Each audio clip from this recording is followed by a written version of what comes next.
From the newsroom at news.com.au. Hi there, I'm Andrew Bucklow and this is the latest from the newsroom. It's Thursday the 21st of July.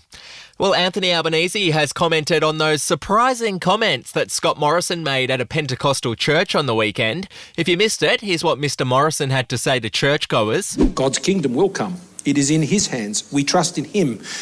We don't trust in governments. We don't trust in the United Nations, thank goodness. Now, Mr Albanese was asked about those comments on the ABC this morning. Here's what he had to say. I just thought, wow, this guy was the Prime Minister of Australia and had that great honour of leading the government. And I found it quite astonishing, and it provides some explanation perhaps of why, in my view, clearly he didn't lead a government that was worthy of the Australian people. Moving on now, former Treasurer Josh Frydenberg has landed himself a new job. After losing the seat of Kooyong to independent candidate Monique Ryan in the federal election, Mr Frydenberg has now been hired by investment bank Goldman Sachs. He'll serve as a senior regional advisor for the Asia-Pacific area.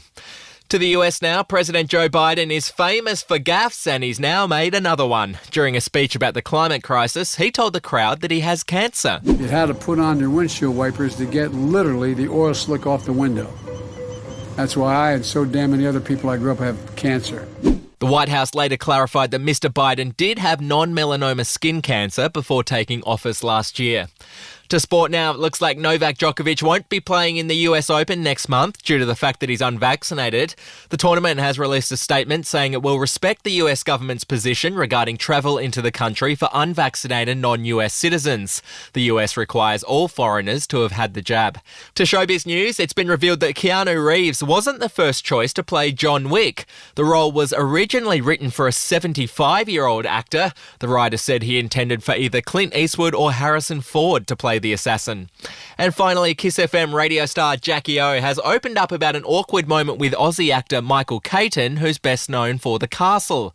The incident occurred when Jackie was married to fellow radio star Ugly Phil O'Neill. It was when I was married to Phil at the time. We loved The Castle and we were at, I think it was like the People's Choice Awards. Anyway, at the after party for that, Phil goes and buys a bottle of red wine and takes it over to Michael Caton and said, mate, I just love you and what you do and I just want to give you this bottle of wine. And he said, no thanks. And so Phil just walked back with the bottle of wine. He said no thanks. Yeah. I think he actually said worse than that, if I'm honest. But yeah, it was a polite way of saying go away. And that's the latest from the newsroom. We'll be back with another update soon. Follow or subscribe to From the Newsroom wherever you get your podcasts.